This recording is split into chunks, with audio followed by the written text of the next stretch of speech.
After breakfast, we had packed up and made our way to the Kruger Border, where a net separates the riverbed from the Kruger.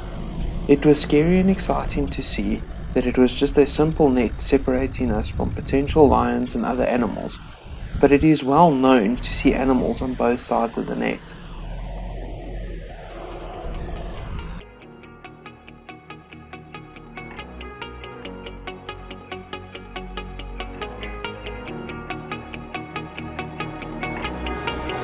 When I'm lonely in the dark, I know you are with me, yeah. One advice I will give everyone is always let your missus or your partner learn to drive in conditions like this. If anything needs to happen to you, they know how to get you out. And also it's good fun. Oh na na na na, oh na na na na, darling, I need your love. Oh na na na na, oh na na na na, darling, I need your love.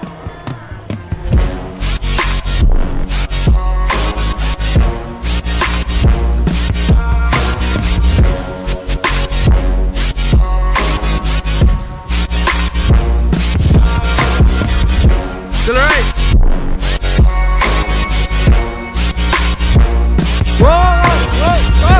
Stop! Disaster had struck as my wife was not able to keep the vehicle on track. When recovering from sand, a quick tip: clear the sand from the direction you are recovering from for less resistance.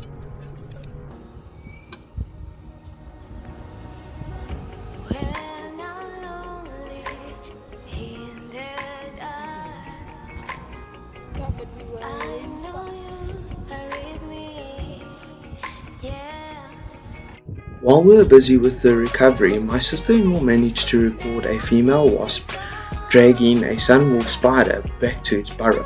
I later learned that they have very powerful venom which paralyzes the spider and will drag it back to its burrow and use it as a host for its baby larva.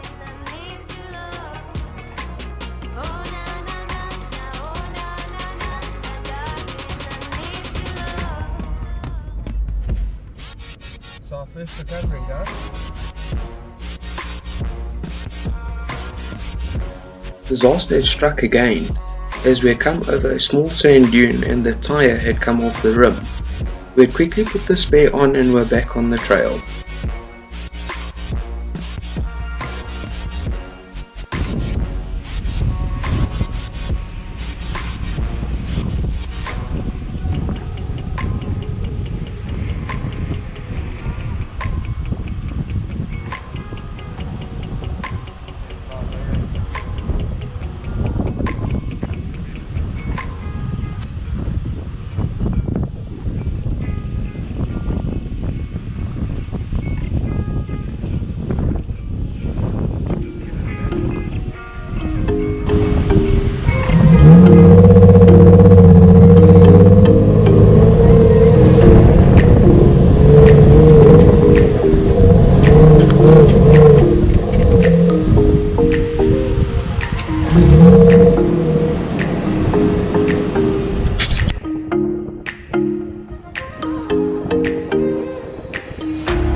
with the click. You're very brave. You go straight. Wow. Henry, you go straight, I'll follow you. Okay, you can show me how to do it. No, you in front. Show me.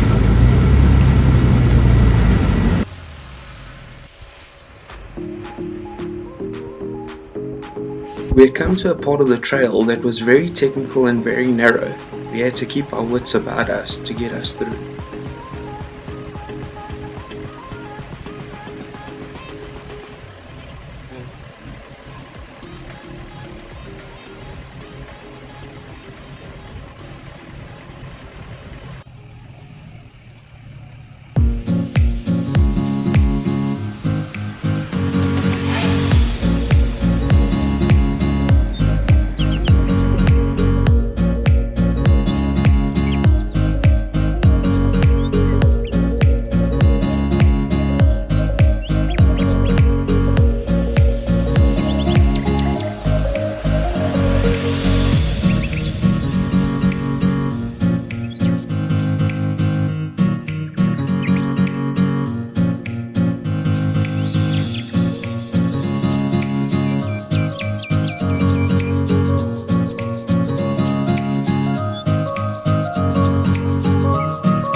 Oh, he's quite big. Sure. It's incredibly strong. Okay, wait now. Let me just. There you go. See, there's the acting. Okay, so that's what he looks like. He's well pissed off already. Wait. Okay. Okay, so let me tell you a little bit about them. Okay, so you listening? So can you see it? Yeah. I'll show you something else just now. I'll show you something just now, very exciting. So the first thing about them, can you see him there? Can you see him there? Can you see him there? Yes. Would you like to, are you in show business? No. Then get off my fucking stage. I didn't know you were in show business. I am at the moment. Okay, so the first thing about him is this is an arachnid, which means he's part of the spider family. So he's got 8 legs and 8 eyes. There is one species of scorpion that only has 6 eyes. The rest of them all have 8 eyes. So what we have in the world, we've got 1,500 species of scorpions. In South Africa, we only have 150 species, which made up of 5 genes. So you get the first one, which is hydrogenous. The hydrogenous scorpion is or the rock scorpion as they're known, is the longest scorpion in the world. It's 200 mils and more long. So it's got a very, very long, thin tail. The sting on him, much like a bee sting. So he's well sought after as a pet and a collector's thing. Poms and Americans will pay anything for up to $100, $150 for our scorpion, the rock scorpion called hydrogenous. Okay, so then we get the Chilectonos. The Chilectonos is the burrowing scorpion. That one will burrow at least a half a meter down into the ground. So if you ever see a hole in the ground like that, in hard ground, that means it's a scorpion that's burrowed down like that. Yeah, like that. I saw that, yeah. Yeah, you'll see them. Doesn't make a wave, eh? And so they burrow down. That's called the Chilectonos. Then you got the the Obsticanthus. The Obsticanthus is the tree scorpion. So you'll notice that you see, if you look at where his pincers are, they're like that. If you look at the Obsticanthus, their pincers will be very wide. So it's a tree scorpion, so he can climb up trees. Okay. So his sting is a little bit more than a bee sting. Yep. Then you get the Europlectus. Now Europlectus is the very false one. It's the biggest variation of scorpion. So he ranges from anything from 10 mils up to 20 mils. So he's the one you'll find in your house. You'll find him in tropics, you'll find him in trees, you'll find him in bushes, you'll find him in sand, you'll find him in the kitchen. So that's the little guy. But his sting, not detrimental to humans, but very painful. So it's very painful. The problem with this little guy, this is my final one, and that is the Parabuthus, this is the one I got here. So this guy, you can see he's black. He's called the Parabuthus transvalicus, and then in the desert you'll get the Parabuthus granulus. So they look identical, except that the Parabuthus granulus will be white to yellowish. This guy's black. His name is either, like I say, Parabuthus transvalicus, or the thick-tailed scorpion. You can see that he's got a very thick tail. But he's also got another name to him. It's also the spitting scorpion. So he can actually spit his venom. Okay. So this is venom. The venom on this little guy is neurotoxic. So it's enough to kill you and me.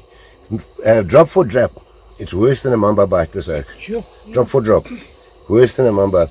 So if anybody's picking up wood and he does sting anybody, what you must do, you must quickly come to me. But seriously, quickly. I've got a bottle of Johnny Walker Black Label there in my car. You and I will drink it quickly. You're going to die, and I'll forget. Okay, so another little thing about this, see those pincers in the front, they're the claws. Now, the average thing about it is, yes, the smaller the pincers, the more venom it has. And that's generally a good thing to go with, except for when it comes to Europlectus, because he's a bit of a funny one, because he plays both games. So he needs venom to kill his prey, where the others have got big pincers to crush their prey. So they'll kill like a centipede or something, he'll crush it, and that becomes his lunch. He can go about 12 months without food. How bad's that? So that is not the end of it. No wonder he's so skinny. Yeah, so he's count that little bottle venom box there. So he can go 12 months without food. He can also go 48 hours underwater, and he'll survive. So you pull him out, he'll survive. So those pincers in the front of the pincers, those little blobs on the pincers, check at him. Those little blobs on the pincer there is called pedipalps. And then this sting tail is called the cauldron. Now, amazingly, if I try without pissing him too much, you can see the sting sac there. See that little ball there? That's the venom sac, and there's the sting. Now his anus is about there. Oh, that didn't work. So his anus is over there. What he has also on his chest is two, what they call pectrons. So it looks like a comb. You know those combs that we used to put in our socks?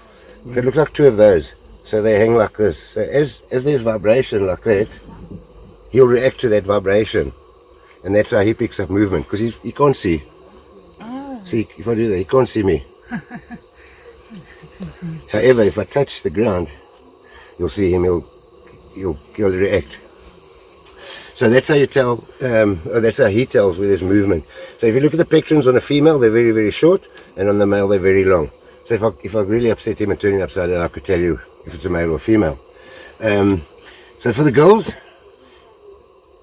this little guy, you know what the gestation period of this guy is?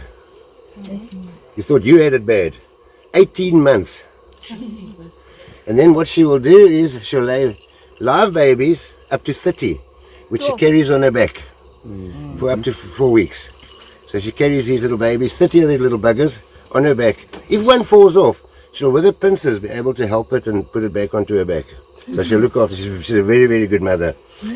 The sex dance on the male and the female is it's an amazing thing to watch, because what he will do is he'll clip onto her pincers, and the two of them will lock on like that, and then he'll run up and down. He can move up to anything up to 20 meters, looking for a place to deposit his sperm. So once he's deposited his sperm, he'll pull her over it and push her back again. So he'll pull her over and forward. So he'll push her over and pull her back again, and that's how they'll mate. That can be anything up to 8 hours or and so on. So it's a long process. So don't get smart, you. So yeah, 18 months. And then of course, how old can they get? In captivity, they can get anything up to 25 years old. Yo! Now there's a morbid fascination with scorpions because we know it, that it goes back millions and millions of years. Even so that we've got an asteroid named after Scorpio. So we've got the asteroid Scorpion, and the Egyptians and the Romans loved these things. We don't know if it was because of a torture process or if it was just the morbid fascination with scorpions. And then the final one, which is obviously the very, very funny one, is yes, if you look at this, with the little ultraviolet light, check at that. So that what's shining there is called the exoskeleton. In this little scorpion's life, he'll lose his exoskeleton about 7 times. So he'll shed it. And after a day or two, when he's lost his exoskeleton, he's very vulnerable because he's very, very soft. Scientists today do not know why they have that shining from ultraviolet light. There's just no, they've got no answer for it. So even today, it's still unknown.